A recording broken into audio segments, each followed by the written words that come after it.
ಹಾಗೆ ಉಪಸ್ಥಿತರಿರುವವರು ನಮ್ಮ ನಿರಂತರವಾಗಿ ನಮಗೆ ಮಾರ್ಗದರ್ಶನವನ್ನು ಮಾಡ್ತಾ ಹೋಗಿರುವಂತಹ ರಾಜ್ಯ ಸಮಿತಿ ಹಾಗೆ ವಿಶ್ವ ಹಿಂದೂ ಪರಿಷತ್ನ ಪ್ರಾಂತ ವಿಶ್ವ ಹಿಂದೂ ಪರಿಷತ್ ಕಾರ್ಯದರ್ಶಿಗಳು ಮನೋಹರ್ ಕುಲಜರ ವಿಶ್ವ ಹಿಂದೂ ಪರಿಷತ್ತಿನ ಜಿಲ್ಲಾಧ್ಯಕ್ಷರು. ಇವತ್ತು ಮಂಗಳೂರಲ್ಲಿ ಏನಾದರೂ ಕೋಮುಗಲಭೆ ನಡೆದಿದ್ರೆ ಅದು ಎರಡು ವಿಷಯದಲ್ಲಿ, ಒಂದು ಗೋ ಹತ್ಯೆ, ಇನ್ನೊಂದು ಹುಡುಗಿಯರ ವಿಷಯದಲ್ಲಿ. ಇದನ್ನು ನೀವು ಗಂಭೀರವಾಗಿ ತೆಗೆದುಕೊಳ್ಳಿ. ಇಲ್ಲಿ ಯಾವುದೂ ಗಲಾಟೆಗಳು ನಡೆಯಲಿಕ್ಕಿಲ್ಲ, ಯಾವುದು ಗಲಭೆ ಕೂಡ ಆಗ್ಲಿಕ್ಕಿಲ್ಲ ಅಂತ ಹೇಳಿ ನಾವು ಸರ್ಕಾರಕ್ಕೆ ಹೇಳಿದ್ವಿ. ಆದ್ರೆ ನಮ್ಮ ಮಾತನ್ನು ಕೇಳೇ ಇಲ್ಲ ಅವರು, ನಮ್ಮ ಮಾತಿಗೆ ಒಂದು ಬೆಲೆನೇ ಕೊಟ್ಟಿಲ್ಲ. ಹಾಗಾಗಿ ಇವತ್ತು ಈ ಪ್ರತಿಭಟನೆ ಮಾಡುವಂತಹ ಪರಿಸ್ಥಿತಿ ನಿರ್ಮಾಣವಾಗಿದೆ ಬಂಧುಗಳೇ. ಕಳೆದ ಪ್ರಾಂತ ಬೈಠಕ್ನಲ್ಲಿ ಇಡೀ ರಾಜ್ಯಾದ್ಯಂತ ನಾವು ಇದರ ವಿರುದ್ಧ ಹೋರಾಟ ಮಾಡಬೇಕೆಂಬ ನಿರ್ಣಯ ತೆಗೆದುಕೊಂಡಿದ್ವಿ. 1 ತಿಂಗಳ ಮುಂಚೆ ಡಿಸಿ ಅವರಿಗೆ ಮನವಿಯನ್ನು ಕೂಡ ಮಾಡಿದ್ವಿ. ಇವತ್ತು ನಮ್ಮ ಜಿಲ್ಲೆಯಲ್ಲಿ ನಿರಂತರವಾಗಿ ಗೋಸಾಗಾಟ ಆಗ್ತಾ ಇದೆ. ನೀವು ನವೆಂಬರ್ 15ರ ಒಳಗೆ ಏನಾದರೂ ಕಾನೂನು ಕ್ರಮ ತೆಗೆದುಕೊಳ್ಳದಿದ್ದಲ್ಲಿ ನಾವು 15ಕ್ಕೆ ಪ್ರತಿಭಟನೆ ಮಾಡ್ತಾ ಇದ್ದೇವೆ ಅಂತ ಹೇಳಿ. ಹಾಗಾಗಿ ನಾವು ಇವತ್ತು ಇಷ್ಟೊಂದು ಕಾರ್ಯಕರ್ತರು ನಾವು ಇಲ್ಲಿ ಸೇರಿದ್ದೀವಿ. ಈ ಗೋ ಹಂತಕರಿಗೆ, ಈ ಗೋ ಸಾಗಾಟಗಾರರಿಗೆ ಯಾರ ಬೆಂಬಲ? ಇವತ್ತು ಯಾತಕ್ಕಾಗಿ ನಮ್ಮ ಪ್ರತಿಭಟನೆ ಎಂಬ ಹೇಳಿಕೆಯನ್ನು ಇಟ್ಟುಕೊಂಡು ಪ್ರತಿಭಟನೆ ಮಾಡುತ್ತಿರುವಂತಹ ದೇಶದ್ರೋಹಿ ಸಂಘಟನೆಗಳ ಇವರಿಗೆ ಬೆಂಬಲ ಸಿಗ್ತಾ ಇದೆ. ಕೇವಲ ವೋಟ್ ಬ್ಯಾಂಕ್ ರಾಜಕೀಯಕ್ಕೋಸ್ಕರ ರಾಜಕೀಯ ಮಾಡುತ್ತಿರುವಂತಹ ಕೆಲವು ರಾಜಕೀಯ ಪಕ್ಷಗಳು ಇವರಿಗೆ ಬೆಂಬಲ ನೀಡ್ತಾರೆ, ಕೆಲವು ಬುದ್ಧಿಜೀವಿಗಳು ಇವರಿಗೆ ಬೆಂಬಲ ನೀಡ್ತಾರೆ, ಕೆಲವು ವಿಚಾರವಾದಿಗಳು ಬೆಂಬಲ ನೀಡ್ತಾರೆ. ಏನಂತ ಬೆಂಬಲ? ಒಂದು ರಾಜಕೀಯ ಪಕ್ಷದ ಮುಖಂಡರು, ನಮ್ಗೆ ಅವರ ಮೇಲೆ ಗೌರವ ಇದೆ, ಒಬ್ಬ ಹಿರಿಯ ರಾಜಕಾರಣಿ ಇವತ್ತು ಮಂಗಳೂರಿನಲ್ಲಿ ದಸರಾವನ್ನು ಇಡೀ ದೇಶಕ್ಕೆ ಹೇಳಿಕೊಟ್ಟ ಒಬ್ಬ ಕಾಂಗ್ರೆಸ್ ಮುಖಂಡ ಹೇಳ್ತಾರೆ ಅದು ಗೋವನ್ನು ಅವರು ತಿನ್ನುವ ಹಕ್ಕು, ಅವರಿಗೆ ತಿನ್ನುವ ಹಕ್ಕು, ಅದರಲ್ಲಿ ಆರೋಗ್ಯಕ್ಕೆ ಬೇಕಾದಂತಹ ಅಂಶ ಇದೆ, ಅದನ್ನು ಅವರು ತಿನ್ನಿ, ನೀವೇಕೆ ಅವರಿಗೆ ತೊಂದರೆ ಕೊಡ್ತೀರಾ? ಆ ಮುಖಂಡರಿಗೆ ನಾನು ಹೇಳಲಿಕ್ಕೆ ಇಚ್ಛೆ ಪಡ್ತೀನಿ. ಇವತ್ತು ಹಂದಿಯಲ್ಲಿ ಕೂಡ ಆರೋಗ್ಯಕ್ಕೆ ಒಳ್ಳೆಯದು ಅಂಶ ಇದೆ, ಯಾಕೆ ಅವರು ಹಂದಿಯನ್ನು ತಿಂತಾರಾ? ಕೆಲವು ದೇಶದಲ್ಲಿ ಜನರು ನಾಯಿಯನ್ನು ತಿಂತಾರೆ, ಅದು ಕೂಡ ಆರೋಗ್ಯಕ್ಕೆ ಒಳ್ಳೆಯದಂತೆ, ಅದನ್ನು ತಿಂತಾರೆ ಅವರು. ಇವರಿಗೆ ಯಾಕೆ ಗೋವಿನ ಮಾಂಸ ಬೇಕು? ಇವರ ಗೋವಿನ ಮಾಂಸ ಇವರಿಗೆ ಅಗತ್ಯ ಇಲ್ಲ. ಇವರಿಗೆ ಕೇವಲ ಬೇಕಾದದ್ದು ಹಿಂದೂಗಳ ಭಾವನೆಗೆ ಧಕ್ಕೆ ತರಬೇಕು, ಹಿಂದೂಗಳ ಭಾವನೆಗೆ ಮನಸ್ಸಿಗೆ ನೋವು ಉಂಟು ಮಾಡಬೇಕು, ಇಡೀ ಜಿಲ್ಲೆಯಲ್ಲಿ ಕೋಮುಗಲಭೆ ಸೃಷ್ಟಿ ಮಾಡಬೇಕು. ಒಂದೇ ಒಂದು ಕಾರಣಕ್ಕೋಸ್ಕರ ಇವತ್ತು ಈ ರೀತಿ ಇವರು ಗೋ ಹತ್ಯೆ, ಗೋ ಸಾಗಾಟ ಮಾಡ್ತಿದ್ದಾರೆ ಬಂಧುಗಳೇ. ಯಾವುದು ಇನ್ನೊಂದು ಸಂಘಟನೆ, ದೇಶದ್ರೋಹಿ ಸಂಘಟನೆ ಏನು ಕಾರ್ಯಕ್ರಮ ಮಾಡ್ತದೆ ಮೈದಾನಲ್ಲಿ? ಯಾತಕ್ಕಾಗಿ ನಮ್ಮ ಸಂಘಟನೆ? ಇಡೀ ಮಂಗಳೂರು ಜಿಲ್ಲೆಯಲ್ಲಿ ಬ್ಯಾನರ್, ಯಾತಕ್ಕಾಗಿ ನಮ್ಮ ಸಂಘಟನೆ ಅಂತೇಳಿ. ನಡುವೆ ಒಂದು ಕ್ವಶನ್ ಮಾರ್ಕ್ ಪುನಃ. ಅಂದ್ರೆ ಅಲ್ಲಿ ಉತ್ತರ ಅವರು ಕೊಟ್ಟಿಲ್ಲ, ಅವರಿಗೆ ಉತ್ತರನೂ ಗೊತ್ತಿಲ್ಲ. ವೇದಿಕೆಯಲ್ಲಿ ಒಂದಷ್ಟು ಮುಖಂಡರಿದ್ರು, ಒಬ್ಬರೊಬ್ಬರು ಸರಿಯಾಗಿ ಉತ್ತರ ಕೊಟ್ಟಿಲ್ಲ. ಅದಕ್ಕೆ ಉತ್ತರ ನಾನು ಕೊಡ್ತೀನಿ. ಯಾತಕ್ಕಾಗಿ ನಿಮ್ಮ ಸಂಘಟನೆ? ದನ ಕದಿಯಲು ನಿಮ್ಮ ಸಂಘಟನೆ, ಗೋಹತ್ಯೆ ಮಾಡಲು ನಿಮ್ಮ ಸಂಘಟನೆ, ಕಳ್ಳ ನೋಟು ಸಾಗಾಟ ಮಾಡಲು ನಿಮ್ಮ ಸಂಘಟನೆ, ಲವ್ ಜಿಹಾದ್ ಮಾಡಲು ನಿಮ್ಮ ಸಂಘಟನೆ. ಇದೀ ಮಾತನ್ನು ನಾನು ಹೇಳ್ತಾ ಇಲ್ಲ. ಪ್ರತಿದಿನ ನೀವು ಪತ್ರಿಕೆಯಲ್ಲಿ ನೋಡಿ, ಅಲ್ಲಿ ಹುಡುಗಿಯರ ರೇಪ್ ಡ್ಯಾಶ್ ಡ್ಯಾಶ್ ಡ್ಯಾಶ್ ಬಂಧನ, ಅಲ್ಲಿ ದನ ಕಳ್ಳತನ ಡ್ಯಾಶ್ ಡ್ಯಾಶ್ ಬಂಧನ. ಯಾರು ಬಂಧನ? ಯಾರ ಹೆಸರು ಬರುತ್ತಿರುವುದು? ಇದೇ ಅಕ್ರಮ ಈ ದೇಶದ್ರೋಹಿ ಸಂಘಟನೆಯವರ ಹೆಸರು ಬರ್ತಿದೆ ಬಂಧುಗಳೇ. ಏನು ಮಾತಾಡ್ತಾರೆ? ಯಾವುದೇ ದರ್ಗಾದ ಒಬ್ಬರು ಮುಖಂಡರು ಬಂದು ಅಲ್ಲಿ ವೇದಿಕೆಯಲ್ಲಿ ಮಾತಾಡ್ತಾರೆ, ನರೇಂದ್ರ ಮೋದಿ ಎಂದು ಹೇಳಿ ದೇಶದ ಪ್ರಧಾನಿ ಆದ್ರೆ ಈ ದೇಶದ ಮುಸಲ್ಮಾನರೆಲ್ಲ ಭಯೋತ್ಪಾದಕರಾಗ್ತಾರೆ ಅಂತ ಹೇಳಿ.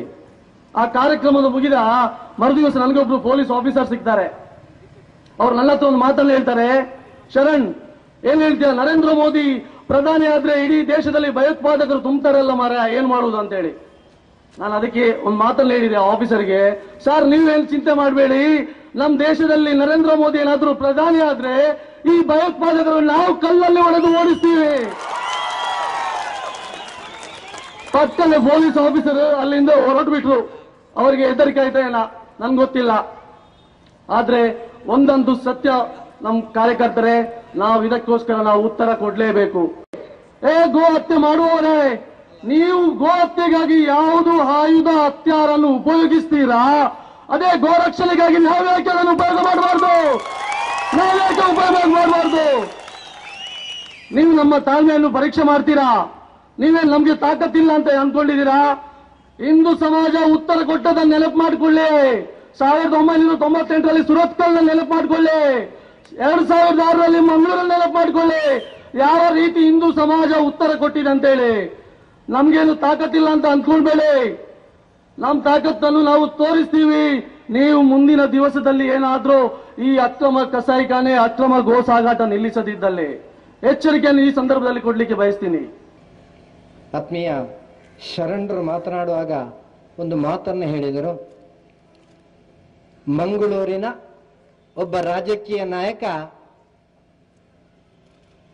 ಗೋಮಾಂಸ ಅದು ಒಂದು ವಿಭಾಗದವರ ಆಹಾರ, ಅವರ ಶರೀರಕ್ಕೆ ಬೇಕಾಗಿರತಕ್ಕಂಥ ಪೋಷಕಾಂಶವನ್ನು ನೀಡುವಂಥ ಆಹಾರ. ಹಾಗಿದ್ದ ಕಾರಣ ಆ ಆಹಾರವನ್ನು ಸೇವಿಸುವಂಥದ್ದು ಅವರ ಹಕ್ಕಾಗಿರುವ ಕಾರಣ ಈ ರಾಜ್ಯದಲ್ಲಿ ಗೋಹತ್ಯಾ ನಿಷೇಧ ಬರಬಾರದು ಅಂತ ಹೇಳುವ ಮಾತನ್ನು ಹೇಳಿದಾರಂತೆ.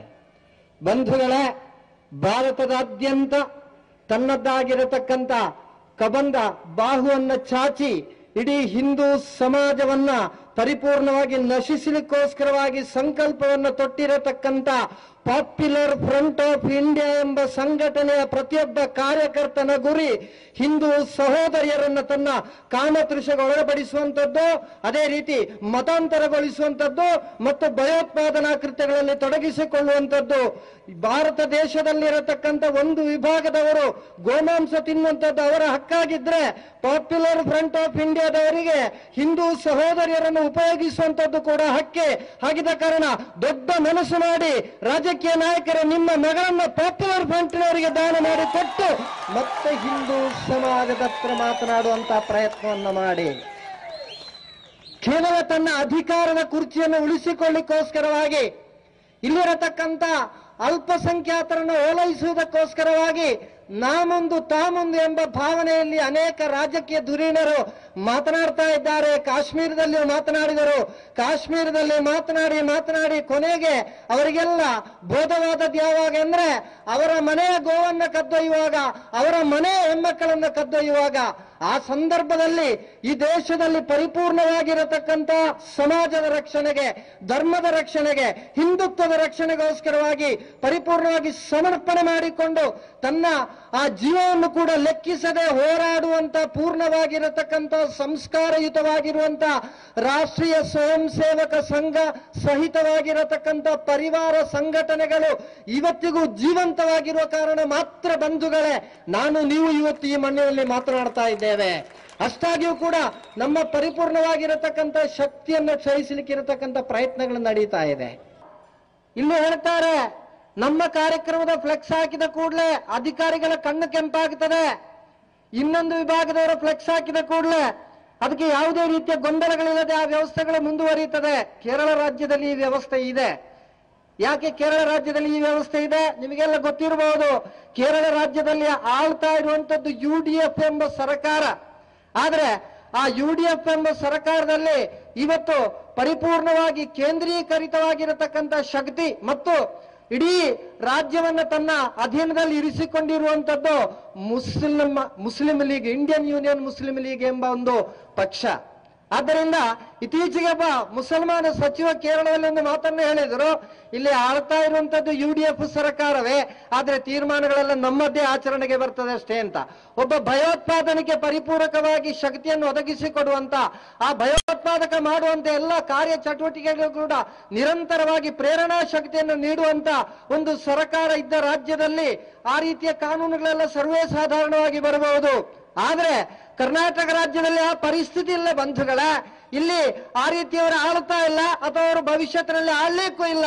ಆದ್ರೆ ಆಳುತ್ತಾ ಇರುವವರು ಈ ವಿಚಾರವನ್ನು ಅರ್ಥವಿಸಿಕೊಂಡು ಧರ್ಮ ರಕ್ಷಣೆಗೋಸ್ಕರವಾಗಿ ಸನ್ನದ್ಧರಾಗುವುದಿಲ್ಲ ಅಂತ ಆದ್ರೆ ನಾವು ಮಾಡಬೇಕಾದ್ದು ಕೇವಲ ನಾವು ಕೇಸರಿ ಶಾಲನ್ನು ಹಾಕಿಕೊಂಡಿರುವಂತದ್ದು ಈ ಪ್ರತಿಭಟನೆಗೋಸ್ಕರವಾಗಿ ಮಾತ್ರವಲ್ಲ, ವೇದಿಕೆಯಲ್ಲಿ ಮಾತನಾಡಲಿಕ್ಕೋಸ್ಕರವಾಗಿ ಮಾತ್ರವಲ್ಲ, ಎಲ್ಲಿ ನಮ್ಮ ಗೋವಿನ ಹತ್ಯೆ ನಡೆಯುತ್ತದೋ, ಎಲ್ಲಿ ನಮ್ಮ ಸಹೋದರಿಯರ ಮೇಲೆ ನಿರಂತರವಾಗಿ ಆಕ್ರಮಣಗಳು ನಡೆಯುತ್ತದೋ, ಆ ರೀತಿಯ ಆ ಪ್ರಯತ್ನದಲ್ಲಿ ಮುಂದುವರಿಯುವಂತ ದುಷ್ಟ ಶಕ್ತಿಗಳ ನಿರ್ನಾಮವನ್ನ ಮಾಡುವಂತದ್ದೇ ನಮ್ಮ ಪರಿಪೂರ್ಣವಾಗಿರತಕ್ಕಂಥ ಗುರಿಯೂ ಸಂಕಲ್ಪವೂ ಆಗಿರಬೇಕು. ಕೇರಳ ರಾಜ್ಯದಲ್ಲಿ ಇವತ್ತು ಪಾಪ್ಯುಲರ್ ಫ್ರಂಟ್ ಆಫ್ ಇಂಡಿಯಾ ಮತ್ತು NDF ಮೊದಲಾದ ಸಂಘಟನೆಗಳು ದಾರಿಯಲ್ಲಿ ಇರುವಂತ ಬೀದಿ ನಾಯಿಗಳನ್ನ ಮೋಟಾರ್ ಬೈಕ್ನಲ್ಲಿ ಅಟ್ಟಿಸಿಕೊಂಡು ಹೋಗಿ ಅದರ ತಲೆಯನ್ನ ಕಡಿಲಿಕ್ಕೆ ಅಭ್ಯಾಸ ಮಾಡ್ತಾ ಇದ್ದಾರೆ. ಒಳಗಿನಿಂದ ಒಳಗೆ ಅವರು ಫೇಸ್ಬುಕ್ ನಲ್ಲಿ ಸ್ಟೇಟ್ಮೆಂಟ್ ಕೊಡ್ತಾ ಇದ್ದಾರೆ. ಇದು ನಮ್ಮ ಪ್ರಾಥಮಿಕವಾಗಿರತಕ್ಕಂಥ ಪಠಣ ಶಿಬಿರ. ಓಡ್ತಾ ಇರುವಂತ ನಾಯಿಯ ತಲೆಯನ್ನ ಕಡಿಯುವಂತದ್ದು ಅಭ್ಯಾಸ ವರ್ಗ.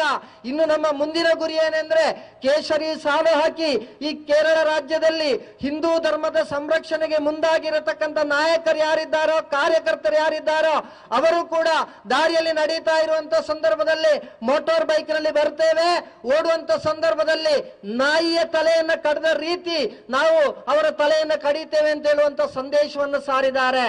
ಅದಕ್ಕೆ ಪ್ರತ್ಯುತ್ತರವಾಗಿ ರಾಷ್ಟ್ರೀಯ ಸ್ವಯಂ ಸೇವಕ ಸಂಘ ಸಹಿತವಾಗಿರತಕ್ಕಂಥ ಪರಿವಾರ ಸಂಘಟನೆಗಳು ಹಿಂದೂ ಐಕ್ಯ ವೇದಿಯ ನೇತೃತ್ವದಲ್ಲಿ ಉತ್ತರವನ್ನು ಕೊಡ್ತಾ ಇದೆ. ನಾಯಿಗಳನ್ನ ಕೊಲ್ಲಿಕ್ಕೆ ಅಭ್ಯಾಸ ಮಾಡ್ತಾ ಇರುವಂತ ನಾಯಿಗಳೇ, ಭವಿಷ್ಯತ್ನಲ್ಲಿ ಎಲ್ಲಿಯಾದ್ರೂ ಹಿಂದೂಗಳು ನಾಯಿಗಳು ಎಂಬ ಭಾವನೆಯೊಂದಿಗೆ ನಮ್ಮನ್ನ ಆಕ್ರಮಿಸಲಿಕ್ಕೆ ಬಂದ್ರೆ ಈ ಭಾರತ ದೇಶದ ಸಂಸ್ಕಾರವನ್ನ ನಾಶ ಮಾಡುವಂತ ನಾಯಿಗಳನ್ನ ಕೊಲ್ಲಿಕ್ಕಿರುವಂತ ತಾಕತ್ತು ಇವತ್ತಿಗೂ ಕೂಡ ಹಿಂದೂ ಸಮಾಜದಲ್ಲಿ ಸುಸ್ಥಿರವಾಗಿದೆ. ಅದನ್ನು ಉಪಯೋಗ ಪಡಿಸಬೇಕಾದಂತ ಸಂದರ್ಭದಲ್ಲಿ ನಾವು ಉಪಯೋಗ ಪಡಿಸ್ತೇವೆ. ಸೈಯದ್ ಮದನಿ ಎಂಬ ದುಷ್ಟ ವೇದಿಕೆಯಲ್ಲಿ ನಿರಂತರ ಹಿಂದೂ ಸಮೂಹವನ್ನು ದೂಷಿಸಿದ್ರು. ಆಕ್ರಮಣಕಾರಿಯಾಗಿ ಹಿಂದೂ ಸಮಾಜವನ್ನ ಬಾಕಿ ಇರುವಂತ ಮತಾಂಧ ಚಿಂತನೆ ಇರುವಂತ ಸಮಾಜವನ್ನು ಬಡಿದೆಬ್ಬಿಸುವ ರೀತಿಯಲ್ಲಿ ಮಾತನಾಡಿದು ಕೂಡ ಆ ಸೈಯದ್ ಮದನಿಯದ್ದು ಧಾರ್ಮಿಕ ಉಪನ್ಯಾಸ. ಆದರೆ ಇಲ್ಲಿ ನೋವನ್ನು ಅನುಭವಿಸ್ತಾ ಇರುವಂತಹ ಹಿಂದೂ ಸಮಾಜಕ್ಕೆ ಪರಿಪೂರ್ಣವಾಗಿರತಕ್ಕಂಥ ಚಿತ್ರಣವನ್ನು ಬಿಡಿಸಿಟ್ಟು ಹಿಂದೂ ಸಮಾಜ ಯಾವತ್ತೂ ಕೂಡ ಆ ದುಷ್ಟಶಕ್ತಿಗಳ ವಿರುದ್ಧ ಸೆಟೆದು ನಿಲ್ಲಕ್ಕೆ ಸನ್ನದ್ಧನಾಗಬೇಕೆಂಬ ಮಾತನ್ನ ನನ್ನಂತೆ ಯಾವುದಾದ್ರೂ ಒಬ್ಬ ನಾಯಕ ವೇದಿಕೆಯಲ್ಲಿ ಹೇಳಿದ್ರೆ ಅವನು ಕೋಮು ದ್ವೇಷವನ್ನು ಹರಡಲಿಕ್ಕೆ ಕಾರಣನಾಗಿದ್ದಾನೆ ಅಂತ ಹೇಳಿ ವೇದಿಕೆಯಿಂದ ಕೆಳಗಿಳಿದಕ್ಕಿಂತ ಮುಂಚೆ ಜೈಲಿಗಟ್ಟುವಂತ ಸಂಪ್ರದಾಯವನ್ನು ಇವತ್ತು ಆಳುವವರು ಮಾಡ್ತಾ ಇದ್ದಾರೆ. ಇದು ನಿರಂತರವಾಗಿ ಉಳಿಲಿಕ್ಕಿಲ್ಲ ಬಂಧುಗಳೇ. ಇವತ್ತು ಒಬ್ಬನನ್ನ ಜೈಲಿಗಟ್ಟಬಹುದು, ನೀವು 10 ಜನವನ್ನು ಅಟ್ಟಬಹುದು, ಆದ್ರೆ ಲಕ್ಷೋಪಲಕ್ಷ ಸಂಖ್ಯೆಯಲ್ಲಿ ಇರತಕ್ಕಂತ ಹಿಂದೂ ಬಾಂಧವರೆಲ್ಲರೂ ಕೂಡ ಒಗ್ಗೂಡಿ ಸೆಟೆದು ನಿತ್ರೆ ಹೋರಾಡದೆ ವಿನಃ ನಮಗೆ ಯಾವುದೇ ರೀತಿಯ ಅನುಕೂಲಗಳು ಸಿಗುವುದಿಲ್ಲ ಅಥವಾ ಯಾವುದೇ ರೀತಿಯ ಅವಕಾಶಗಳು ಸಿಗುವುದಿಲ್ಲ. ನಮ್ಮದ್ದಾಗಿರತಕ್ಕಂಥ ರಕ್ಷಣೆಯನ್ನು ಮಾಡ್ಲಿಕ್ಕೂ ಕೂಡ ಆಗುವುದಿಲ್ಲ.